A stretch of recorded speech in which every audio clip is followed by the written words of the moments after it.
Hi hello everyone, అందరూ ఎలా ఉన్నారు? బాగున్నారా? మేమైతే చాలా బాగున్నాం. మీరు ఎలా ఉన్నారో కామెంట్ చేసేయండి. పిల్లలు ఉన్న వాళ్ళు ఖచ్చితంగా ఇంట్లో అయితే ఈ స్నాక్స్ అయితే తయారు చేయండి.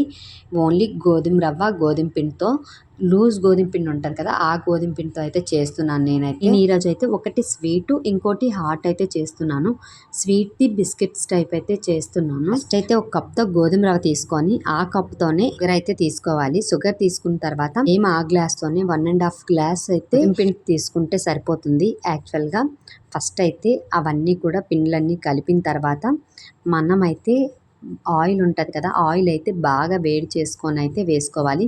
అలా వేసుకొని పిండి మొత్తం చూస్తున్నారు కదా, అలా అయితే కలపాలి. అలా కలపడం వలన బిస్కెట్స్ అయితే చాలా అంటే చాలా బాగా వస్తాయి. అలా కలిపిన తర్వాత కొంచెం కొంచెం వాటర్ వేసుకుంటూ చపాతీ ముద్ద కన్నా కొంచెం థిక్గా అయితే కలుపుకోవాలి. అయితే ఆల్రెడీ చెప్పాను కదా, ఒకటి స్వీట్ ఇంకోటి హాట్ చేస్తానని చెప్పేసి. ఇంకో హాట్ చేయడం కోసం కూడా బ్యాటర్ అయితే ప్రిపేర్ చేసుకుంటున్నాను. చూస్తున్నారు కదా, ఫస్ట్ కరివేపాకు, ఎండుమిర్చి, వెల్లుల్లి, కొంచెం వాటరు వేసేసి మిక్సీ అయితే చేయాలి. మిక్సీ చేసిన తర్వాత ఇందులో కూడా ఒక కప్పు, అంటే ఏదైనా మనం తీసుకున్న ఒక కప్పుతో గోధుమ పిండి తీసుకుంటే ఆ కప్పుతోనే గోధుమ రవ్వ అనేది తీసుకోవాలి. గోధుమ రవ్వ తర్వాత కొంచెం సాల్ట్ తీసుకొని బాగా కలిపి దీంట్లో కూడా ఆయిల్ అనేది వేడి చేసే వేసుకోవాలి. ఆయిల్ ఎంత వేడి చేసి వేసుకుంటే మనకి ఆ బిస్కెట్స్ కానీ ఏవైనా చేసేటప్పుడు అవి చాలా గుల్లగా వస్తూ ఉంటాయి.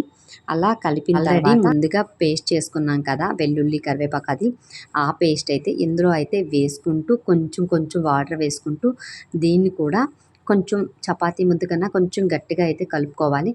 అందులో నేనైతే కొంచెం వామ్ అయితే వేసుకున్నాను. వామ్ వేసుకున్న తర్వాత చాలా బాగా కలపాలి. ఎందుకంటే పిండి మొత్తానికి వామ్ అనేది పట్టాలని చెప్తున్నారు కదా. ఒకటి స్వీటు, ఇంకోటి హాటు, రెండింటికి కూడా సపరేట్గా అయితే ఏం తీసుకోలేదు. అన్ని పిండిలు ముందు కలిపేసి తర్వాత అయితే ఒకే ప్యాన్లో అయితే వేయించేద్దామని చెప్పేసి ఒకే ప్యాన్ పెట్టి వామ్తో చేశాను కదా. అవ్వైతే నేను కొంచెం నెలవంకీలు ఉంటాయి కదా, అలా అయితే చేసుకుందామని చెప్పేసి అలా అయితే చేస్తున్నాను. చూస్తున్నారు కదా, చాలా అంటే చాలా ఈజీగా అయిపోతుంది. ఇలా అయితే మనకి టైం కూడా చాలా తక్కువ పడుతుంది.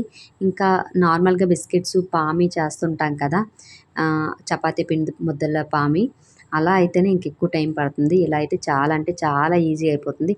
స్వీటు కూడా ఇలా చేసుకోవచ్చు, కానీ రెండు ఒకలా చేస్తే బాగోదని చెప్పేసి నేనైతే హాటు మాత్రం ఇలా అయితే చేస్తున్నాను. వామ్తో చేసేవి రెండు క్వాంటిటీలు అయితే ఈక్వల్గానే ఉన్నాయి. బట్ నాకైతే వామ్తో చేసేవి ఒక 10 to 15 మినిట్స్లో అయిపోతే, పామి అది ఇలా పామి చేసేవి ఇవి మాత్రం నాకు ఆల్మోస్ట్ హాఫ్ ఎన్ అవర్ కన్నా ఎక్కువ టైం అయితే, హాఫ్ ఎన్ అవర్ ఏంటి, ఆల్మోస్ట్ 1 అవర్ దగ్గర అయితే టైం పట్టింది. అంటే చూస్తున్నారు కదా ఎంత టైం వేరియేషన్ ఉందో. ఇలా చేయటం వలన ఒక్కొక్కటి కొంచెం కొంచెం తీసుకొని కట్ చేసుకొని అలా చేయటం చాలా అంటే టైం ప్రాసెస్ అయితే ఎక్కువైపోయింది. నెలవంకిల్లా అయితే చాలా ఫాస్ట్గా అయిపోయింది. కాకపోతే అవి నెలవంకిల్లా చేశాను కదా, ఇవి ఇంకెందుకులే అలా చేయటం అని చెప్పేసి ఇలా అయితే చేశాను.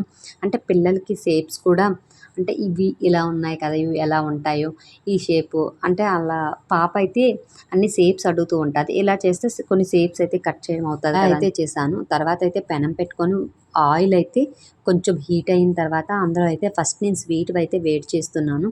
అవి బాగా అంటే బ్రౌన్ కలర్ వచ్చినంత వరకు కూడా ఫ్రై చేయాలి. అలా ఫ్రై చేస్తేనే మనకి చాలా క్రిస్పీగా అయితే ఉంటూ ఉంటాయి. క్రిస్పీగా అంటే బిస్కెట్స్ ఎలా ఉంటాయో అలానే ఉంటాయి సేమ్. అయితే ఫస్ట్ అయితే స్వీట్ ఎందుకు చేసుకున్నాను అంటే, తర్వాత స్వీట్ చేస్తే అంటే హాట్ ముందు చేసి తర్వాత స్వీట్ చేసేటప్పుడు స్వీట్ తినేటప్పుడు హాట్గా తగులుతూ ఉంటాయని చెప్పేసి అందుకే ముందుగా అయితే స్వీట్ అయితే చేసేసాను. తర్వాత చూస్తున్నారు కదా ఇలా అయితే వచ్చాయి. అంటే నేనే సరిగా వేపలేదు. బాబు ఏడుస్తున్నాడని చెప్పేసి బాబు దగ్గరికి వెళ్ళిపోయాను. అందుకే కొంచెం కలర్ చేంజ్ అయ్యాయి. తర్వాత హాట్వి అయితే వేస్తున్నాను, వామ్తో చేసేవి నెలవంకీలు. ఇంకా అవైతే చాలా బాగా ఫ్రై అయ్యాయి. స్నాక్స్లో కానీ ఎలా అయినా మనకైతే చాలా అంటే ప్రాసెస్ కూడా చాలా ఈజీగా అయిపోతుంది. ఒక్కసారి ట్రై చేయండి. ట్రై చేస్తే మాత్రం ఖచ్చితంగా కామెంట్ సెక్షన్లో షేర్ చేయండి. సబ్స్క్రైబ్ చేసుకోండి. Subscribe for more videos. Bye bye.